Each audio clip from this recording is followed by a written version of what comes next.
Bismillahirrahmanirrahim.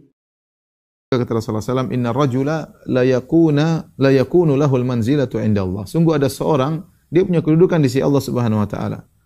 Fama yablughuha bi amal. Ternyata amal dia tidak bisa membuat dia sampai kepada derajat yang tinggi tersebut. Fala yazalu Allahu yabtalihi bima yakrah hatta yuballighahu iyyaha.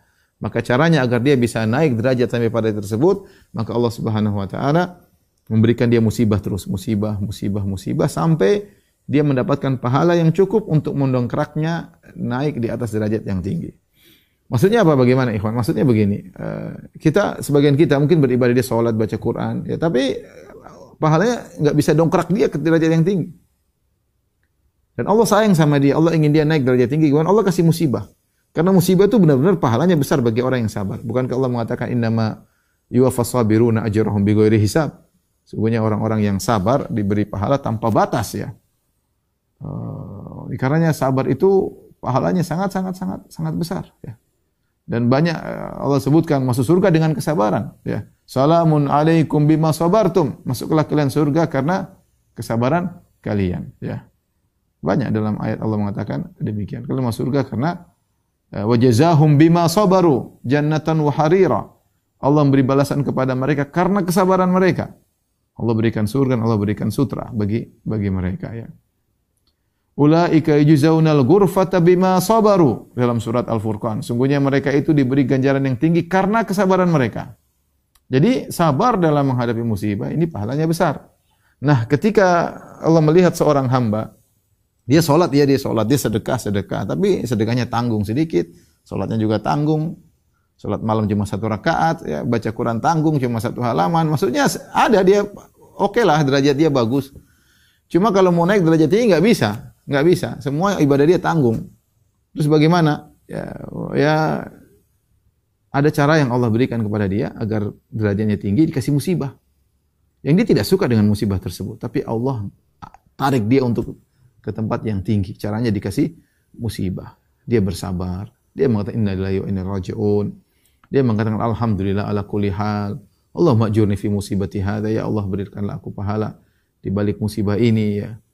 Ya, makanya Nabi mengatakan ajaban li amril mu'min, innal amrahu kullahu khair wa laysa dzalika illa lil mu'min. Sungguh menakjubkan perkara mukmin. Ya, semua perkaranya baik baginya, dan itu tidak berlaku kecuali bagi orang mukmin. Orang tidak beriman tidak bisa berlaku ini. In asabahu sarra syakara fa kana khairan lahu. Kalau dia ditimpa dengan kebaikan, mendapatkan kesenangan, dia bersyukur. Wa in asabahu dharra sabara fa kana khairan lahu. Kalau ditimpa dengan kesulitan, dia bersabar. Dia jaga lisannya, jaga sikapnya, jaga komentarnya, sabar dia, ya, sabar. Ya. Ya, ini sudah takdir Allah dan dia terima takdir tersebut. Dia terima takdir tersebut, maka kesabarannya itu mendatangkan pahala yang sangat besar, mendongkrak dia langsung sampai derajat yang tinggi, mengalahkan ibadah-ibadah rutinitas yang biasa dia lakukan. Ya. Rutinitasnya banyak, zikir pagi petang, haji, mungkin baca Quran, tapi ini belum bisa mendongkrak dia sampai derajat yang tinggi. Ya. Maka dikasih musibah yang luar biasa. Dan sebagian saudara-saudara kita seperti itu, ya. Si musibah. Saya kayak lihat kalau saya posisi dia, wallahu alam saya bisa mampu enggak menghadapi seperti itu, ya. Sepertinya tidak mampu, hamba ini sangat lemah. Tapi teman itu kuat. Kagum kita melihatnya, Masya Allah. Mungkin memang Allah pilih dia, dikasih musibah yang luar biasa, dan dia bisa menghadapinya. Ketemu senyum, tidak ada wajah, padahal musibahnya bertumpuk-tumpuk. Tapi kalau ketemu senyum, ya. Kita enggak tahu apa yang ada dalam hatinya. Ya. Sebagian orang mengatakan, sampai ada yang bertanya kepada seorang, Anda dapat musibah banyak, kenapa senyum terus? Kata dia, senyumku untukmu, curhatku hanya untuk Allah Subhanahu wa taala. Ya, curhatku hanya untuk Allah Subhanahu wa taala. Oleh karenanya, ini di antara hikmah bahwasanya seorang ketika terkena musibah dan dia bersabar, diangkat derajatnya di sisi Allah Subhanahu wa taala, ya. Ya. Sesungguhnya dia akan diangkat derajatnya oleh Allah Subhanahu wa taala. Makanya tadi saya sebutkan hadis ma yazalul bala bil mu'min wal mu'minah fi nafsihi wa waladihi wa malihi hatta yalqallah wa ma alaihi khati'ah. Senantiasa musibah menimpa seorang mukmin dan seorang mukminah, ya. Mungkin terus ditimpa musibah, ya. Menimpa dirinya, menimpa anaknya, fi nafsihi, menimpa dirinya, waladihi, menimpa anaknya. Ya, nanti kedatangan anaknya, tahu-tahu anaknya baru lahir berapa bulan meninggal dunia, ya.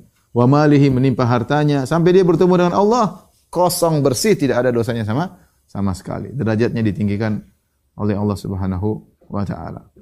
Ya, Nabi sallallahu alaihi wasallam juga bersabda, "Idzabtalaitu 'abdi bihabibataihi fasabara awatuhu anhumal jannah." Jika aku menimpakan musibah pada hambaku dengan dua yang dia cintai, itu matanya, dia tidak bisa melihat, maka aku akan ganti dia dengan surga jika dia bersabar menghadapinya, ya. Jika dia bersabar menghadapinya.